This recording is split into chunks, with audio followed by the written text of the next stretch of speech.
After a long day of working on the custom jewelry that Amethyst Star sold to make her bits here and there, she was happy to let her hair down and begin brushing her teeth. After this, she would shower, then go straight to bed. This had been her daily routine, for as long as she could remember at least. She stared at her reflection in the mirror as she began to brush her mane out, studying the strands of hair as they stretched between the brush and her head. Next, she picked up her toothpaste, smeared it across her toothbrush, and began to brush her shiny white teeth. Amethyst continued to brush her teeth as she studied her wide-open eyes.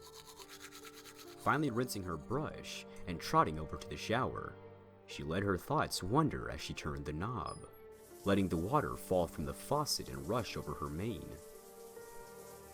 She gave a small shiver, but then, as the water began to warm up, relaxed. She let the water run over her, sighing as she felt the stress leave her body. She reached for the shampoo on the nearest shelf, beginning to spread it around her mane and tail. Outside the shower, hoof steps, tiptoeing out of the bathroom door. Amethyst Star continued to enjoy her shower, oblivious to any action being taken around her. She was hypnotized by the warmth and the flow of the water cascading across her body. This was also a part of her daily routine, the one she had practiced for as long as she could remember. When she was done contemplating her day, she stepped out of the shower, wrapping the nearest towel around her waist. Taking another one and wrapping it around her mane, she trotted into her bedroom and began to root through some clothes to wear to bed. She owned a collection of pajamas, but none seemed right for tonight. She shrugged and decided to go to sleep with nothing on. Amethyst settled into bed and wrapped the blanket around herself tightly. She couldn't get over the feeling of being watched. Something that felt all too familiar. It wasn't cold in her room, but a shiver ran down her spine. Before she could open her mouth to scream, she was torn from her bed, and the blood was let from her throat. Her blood poured across the floor, similar to the way her shower head rained water across her body just moments ago. As Amethyst flopped to the floor of her bedroom, gasping for air, she didn't even get a chance to see her attacker before her body went numb. Her struggle was dying. Her bowels released themselves, and her throat gave a deeply troubling death rattle. The shadowy figure dragged the body to the back, lifting it with their unicorn magic, and stuffing it under the house through an open floorboard that they quickly sealed up. They headed back into the house and began cleaning up the mess their actions had left behind with a mixture of bleach and dish cleaning liquid. The disgusting smell of death wafted up from below the floor. The shadowy figure thought for a moment, before pouring more bleach across the floor and continuing to wipe and clean.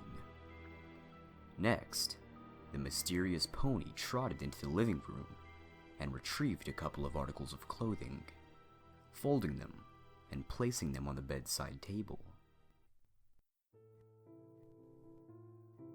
The next morning, Amethyst Star rose from her bed.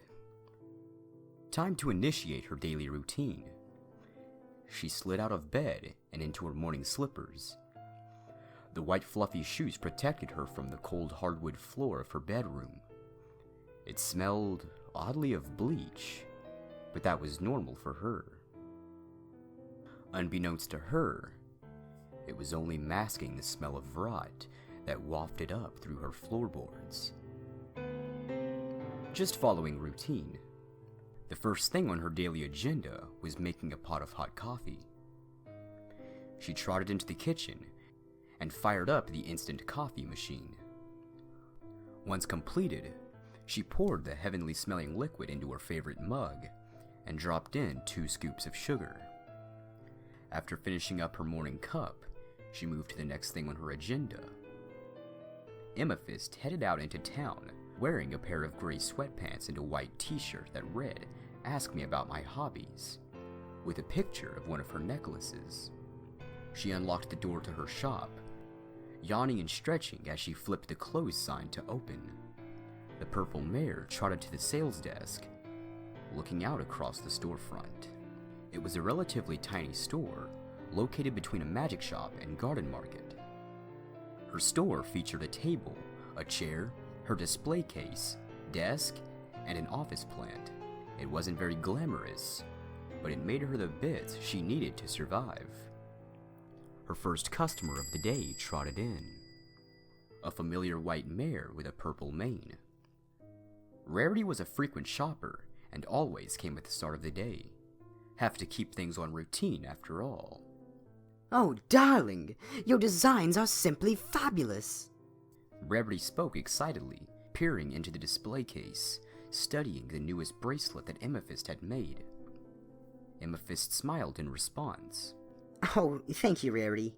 I enjoyed making it myself as much as you seem to be enjoying looking at it."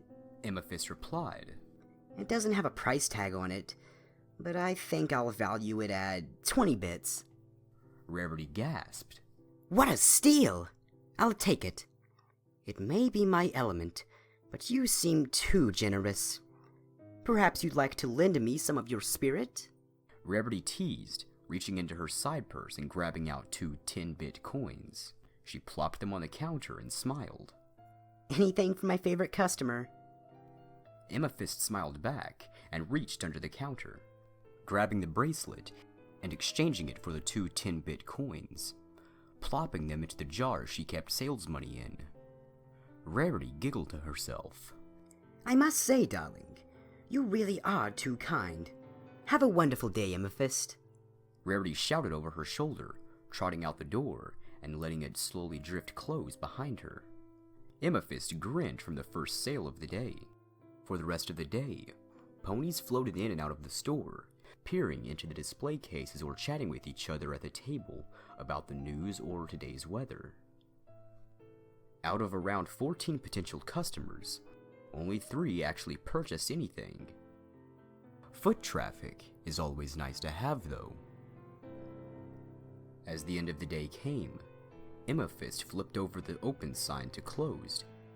She trotted out and began to walk home, as per her routine.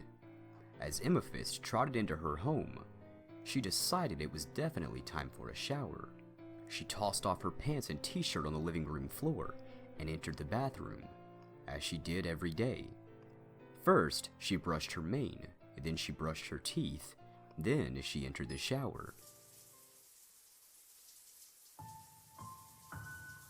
She didn't notice the hoof steps tiptoeing out of the mirror and into her bedroom. The actions that followed happened every night, for as long as any iteration of herself could remember. Some may call this being stuck in a rut, or a loop. But for Amethyst, this was her routine, for as long as she could remember.